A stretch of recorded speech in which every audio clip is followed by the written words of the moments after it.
Hello everyone, कैसे हैं आप सभी लोग। आशा करते हो सभी लोग बहुत ही अच्छे हैं।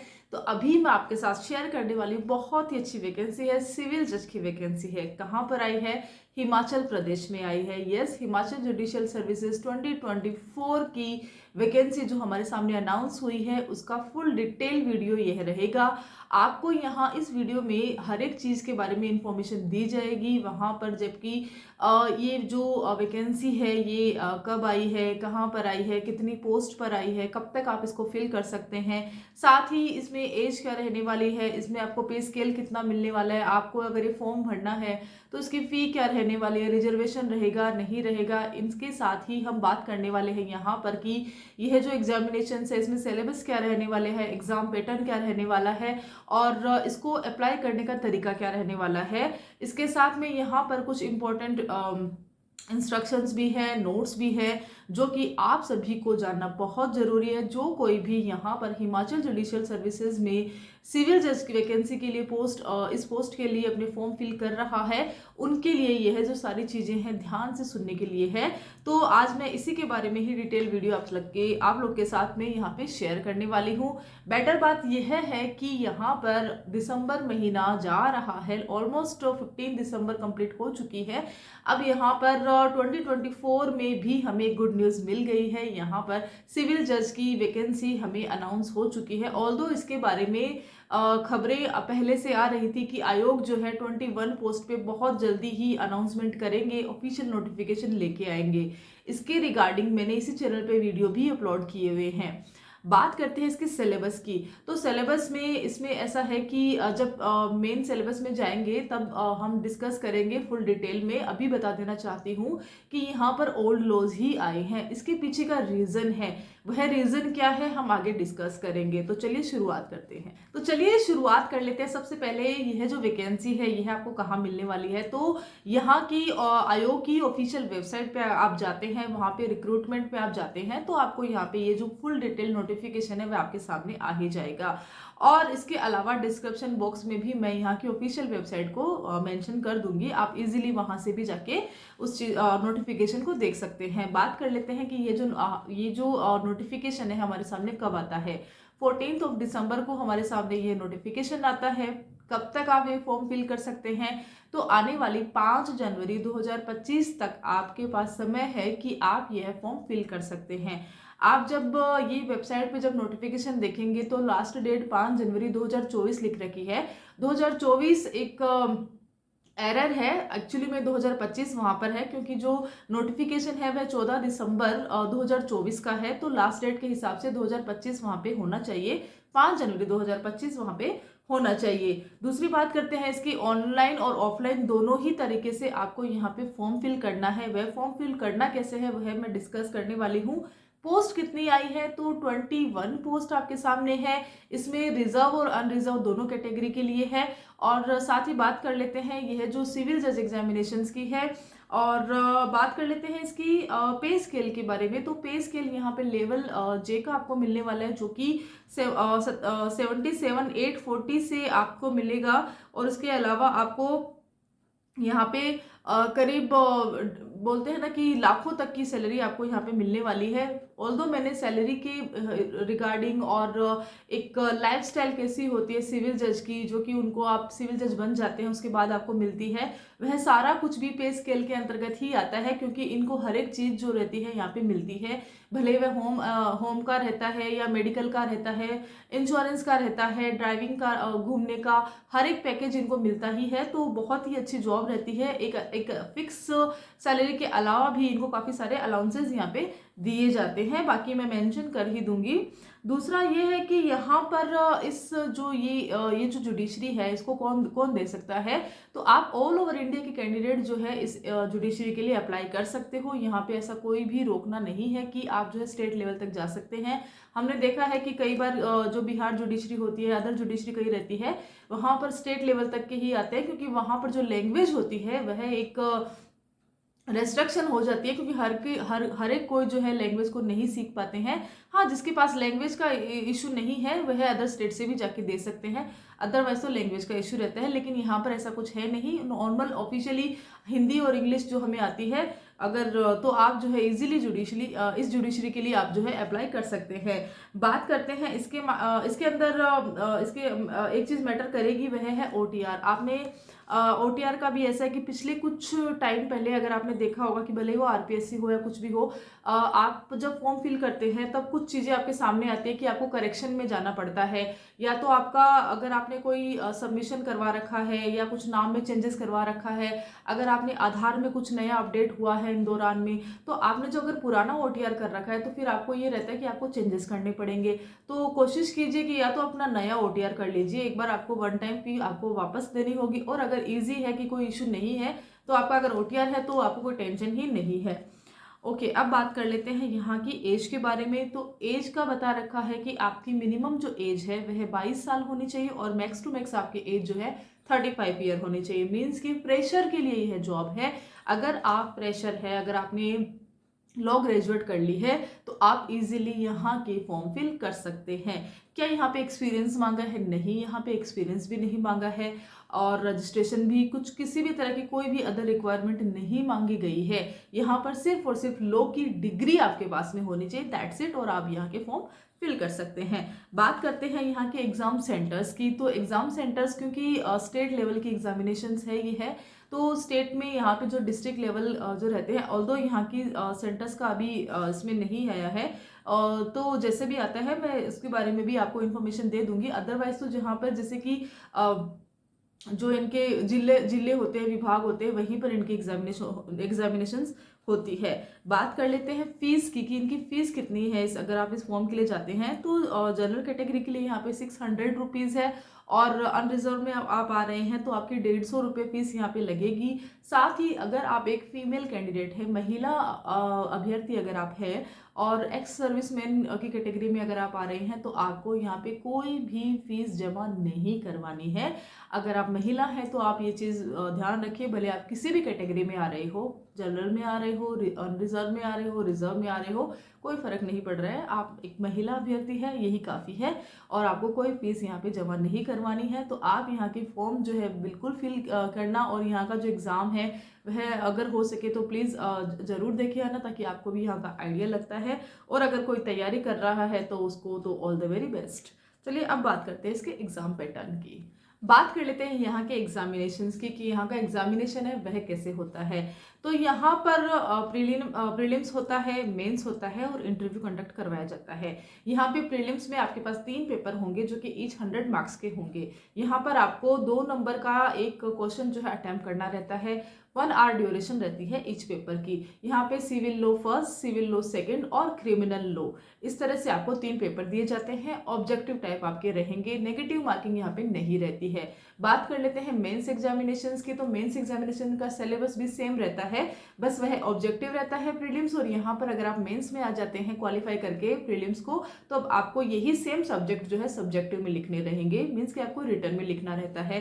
प्लस यहाँ पर एक चीज़ और ऐड होती है, वह रहती है लैंग्वेज। लैंग्वेज में आपको ऐसे रहता है और ट्रांसलेशन का रहता है, और थोड़ा बहुत चेंजेस इसमें रहता है, ज़्यादा टफ नहीं रहता है, बहुत ईजी आप लैंग्वेज का भी निकाल सकते हैं। पर हाँ, अगर आपने आरजेएस का रिजल्ट देखा है तो लैंग्वेज में मार्क्स बच्चों के बहुत ही कम बने हैं, बहुत ही कम बने हैं। इवन जो सेलेक्ट हो चुके हैं वह भी बिल्कुल बॉर्डर लाइन तक सेलेक्ट हुए हैं।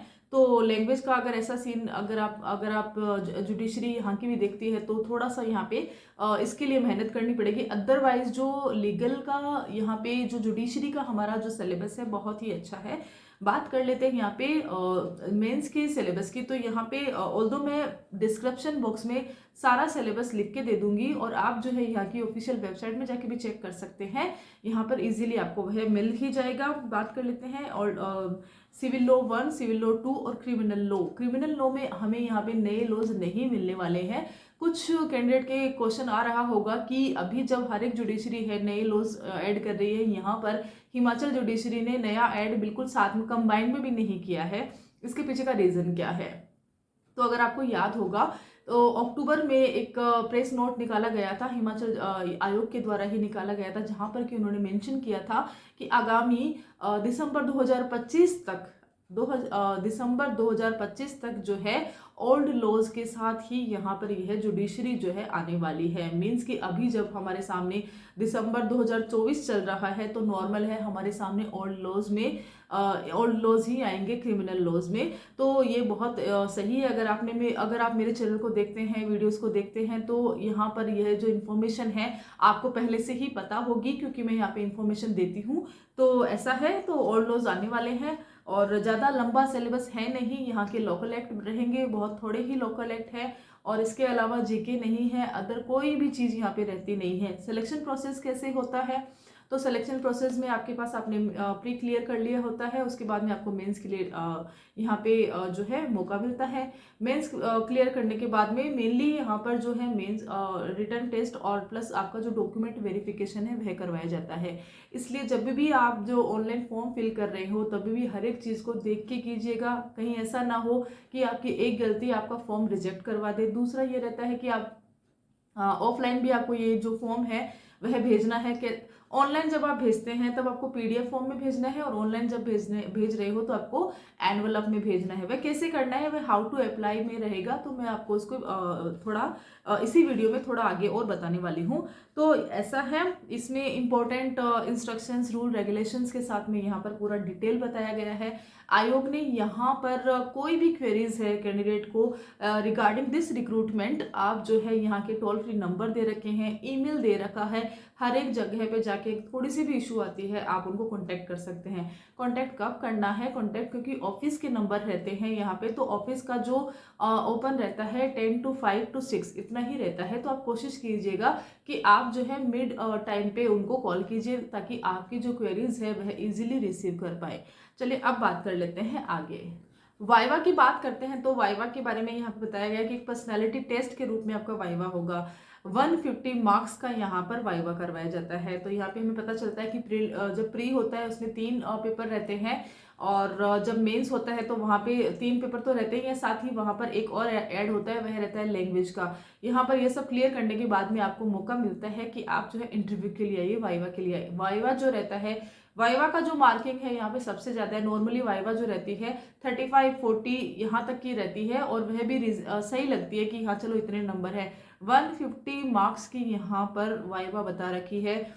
तो आप सोच सकते हैं कि यहाँ पे कितने सारे क्वेश्चन या कितनी पर्सनालिटी टेस्ट जो है आपको हर एक तरीके से आपको यहाँ पे जांचा जाएगा कि हाँ आप जो है यहाँ के सिविल जज के लायक हैं, किस तरह से हैं, कितना आप में यहाँ पे कॉन्फिडेंट आ रहा है, जो भी यहाँ की रिक्वायरमेंट है, हर एक तरह के क्वेश्चन जो है यहाँ पे आपसे पुट किए जाएंगे। मेनली लीगल नॉलेज आपका यहाँ पे चेक किया जाएगा पूरा वाइवा का। अगर आप आयोग की वेबसाइट पे जाते हैं तो वाइवा के रिगार्डिंग, पर्सनैलिटी टेस्ट के रिगार्डिंग यहाँ पे कुछ चीज़ें बता रखी है जो कि आपको हेल्प करेगी कि आपको यहाँ पे जो इंटरव्यू है वह किस तरह से देना होता है। और यहाँ पर अगर आप चाहते हैं कि इंटरव्यू किस तरह से सिविल जज के इंटरव्यू होते हैं, किस तरह से आप उसको निकाल सकते हैं, उसके रिगार्डिंग भी मैंने यहाँ पे रिसर्च करके एक अच्छा सा वीडियो यहाँ पर इसी चैनल पे बनाया हुआ है। अगर आपके पास समय है तो आप प्लीज़ उस वीडियो को भी जाके ज़रूर देखना। होपफुली वहाँ से भी आपको कुछ ना कुछ इस तरह से पॉइंट्स ज़रूर मिलेंगे। खैर अब बात कर लेते हैं यहाँ पे अप्लाई कैसे करना है। तो यहाँ पर जैसे मैंने बताया कि 2 तरीके से आप अप्लाई कर सकते हैं। पहला तरीका रहता है ऑनलाइन तरीका, और दूसरा ऑफलाइन। और यहाँ पर एक चीज़ कंपलसरी है, वह यह है कि आपको ऑनलाइन भी करना है प्लस आपको ऑफलाइन भी करना है। यहाँ पर 5 जनवरी तक का समय है, और ऑफलाइन आपका जो है ऑफिस का रहेगा, तो आप उसके 5 दिन बाद तक भी उसको दे सकते हैं। डिटेल आप जो है वहाँ पे वेबसाइट में जाके कंप्लीट देखना जरूरी है। ओके अब बात कर लेते हैं माफ़ कीजिएगा, यहाँ की अप्लाई करने का। तो ऑनलाइन आपको करना है तो यहाँ पर आपको यहाँ की ऑफिशियल वेबसाइट पे जाना है, रिक्रूटमेंट पे जाना है, और वहाँ पर जितना भी डिटेल मांगी गई है, डॉक्यूमेंट मांगे गए हैं, हर एक चीज़ को आपको देख के सबमिट करना है। सबमिट कैसे करना है, आपको एक पीडीएफ फॉर्म में जाके उसको सबमिट करना है। अब बात कर लेते हैं, यहाँ पर एक चीज़ इंपॉर्टेंट है कि अगर आप किसी भी कैटेगरी में आ रहे हैं और आप जो है उस कैटेगरी का सर्टिफिकेट लगा रहे हैं, तो आप ये मेक श्योर कर लीजिए कि आपका जो कैटेगरी सर्टिफिकेट है वह 1 ईयर से पुराना ना हो। मीन्स कि आपको 1 साल पुराना तक वही चलेगा, तो वह ध्यान रखना। ऐसा नहीं कि 3 साल पहले बनाया हुआ वही आप चला रहे हो। यहाँ पर वो नहीं रहेगा। तो आप ये चीज़ का ध्यान रखना, हर एक चीज़ रिन्यू करके ही रखना। और जो अपना जो भी डॉक्यूमेंट लगा रहे हो, फोटोग्राफ लगा रहे हो, सिग्नेचर आप कर रहे हो, हर एक चीज़ विजिबल होनी चाहिए, सही होनी चाहिए, ताकि आपका जो है फॉर्म रिजेक्ट ना हो, विड्रॉ ना हो। तो ये चीज़ आप देखनी जरूरी है। बात कर लेते हैं ऑफलाइन की। तो ऑफलाइन का प्रोसेस सेम रहता है। सेम कैसे रहता है कि जो डॉक्यूमेंट्स है वह सेम रहेंगे, और जो आपका ऑनलाइन रिक्रूटमेंट का ये है जो नोटिफिकेशन है, इसका आपको प्रिंट आउट निकलवा के लाना है। प्रिंट आउट लेने के बाद में आप सारे डॉक्यूमेंट्स को अटैच करना है, सेल्फ अटैच करके वहां पर आपको जो है यहाँ एक एड्रेस मेंशन कर रखा है, आयोग को आपको भेजना है। अब यहाँ पर एक चीज़ ध्यान रखना, क्योंकि जैसे मैंने बताया था कि सिलेक्शन प्रोसेस में डॉक्यूमेंट वेरिफिकेशन होगा, तो यहाँ पर आपके जो डॉक्यूमेंट है सही डॉक्यूमेंट आने चाहिए, पूरे डॉक्यूमेंट आने चाहिए। कोई भी डॉक्यूमेंट अगर छूटता है तो वह एक अधूरा प्रोसेस हो जाएगा, क्योंकि ऑनलाइन और ऑफलाइन अथवा में नहीं है, और में नहीं है, ऑप्शन में नहीं है, यहाँ पे कंपलसरी है ऑनलाइन और ऑफलाइन। इसलिए ऑनलाइन को भी आपको करेक्ट वे में पूरी डॉक्यूमेंट्स के साथ भेजना है, वहीं आपको ऑफलाइन में भी हर एक डॉक्यूमेंट जो आपने ऑनलाइन में लगाया है, हर एक चीज़ को आपको यहाँ पे सबमिट करना है, और प्रिंट आउट निकलवा के लाना है। जितने भी रिक्वायरमेंट है हर एक चीज़ को यहाँ पर ऐड ऑन करना है, सेल्फ अटेस्ट करना है, और A4 साइज के उसमें एनवलप में आपको ये सारी चीज़ें डाल के, और उसके बाद में जब आप आयोग को भेजते हैं तो आपको न सिर्फ आयोग का एड्रेस लिखना है, ऊपर आपको मेंशन करना है सब्जेक्ट में कि आप जो है ये जो A4 साइज का जो एनवलप है वह आयोग को क्यों भेज रहे हैं। तो आपको जो ये एग्जामिनेशन है उसका नाम भी लिखना है, उसका नाम लिखकर फिर आप जो है एड्रेस पर आप उसको शेयर कर सकते हैं। अगर आप हिमाचल के एरिया में रह रहे हैं तो आप उसको जाके इन पर्सन आप जाके ऑफिस में देके आ सकते हैं, और अब बाहर से है तो आप उसको स्पीड पोस्ट भी करवा सकते हैं। समय है ऑनलाइन का जो है 5 जनवरी तक है, तो कोशिश कीजिए कि दोनों ही प्रोसेस जो है ऑनलाइन और ऑफलाइन आप जो है एक टाइम पे ही उसको कंप्लीट कर दीजिए। ऐसा नहीं कि ऑनलाइन अभी कर लेते हैं और ऑफलाइन बाद में कर लेंगे, ऐसा ना कीजिए। अगर हो सके तो अगर आपकी वर्कबिलिटी में आ रहा है तो दोनों को एक साथ ही कर दीजिए, ताकि आपका भी काम जो है इजीली हो जाएगा। बाकी सिलेबस बहुत ही अच्छा है, नेगेटिव मार्किंग है नहीं, और एज का भी बहुत सही है, कोई एक्सपीरियंस यहाँ पे मांगा गया नहीं है, और ओल्ड लॉज ही है जो कि आपको इश्यू भी नहीं आएगा, लैंग्वेज का भी ज़्यादा इशू है नहीं। टोटली देखा जाए तो 21 पोस्ट है, बहुत सही आपको एक स्टेट मिल रहा है। अगर आप इंटरेस्टेड है, अगर आप तैयारी कर रहे हैं, तो यह मौका आप नहीं चूके, यह मौका आपके लिए ही है। सो जो भी यहाँ पर हिमाचल की तैयारी कर रहे हैं, मेरी ओर से उनको ऑल द वेरी बेस्ट। और यहाँ पर जो भी अपडेट आती है वह मैं आपके साथ टाइम टू टाइम शेयर करने वाली हूँ। आपको करना क्या है, चैनल को यहाँ पे विजिट करना है और सब्सक्राइब करना है। Till then thank you so much.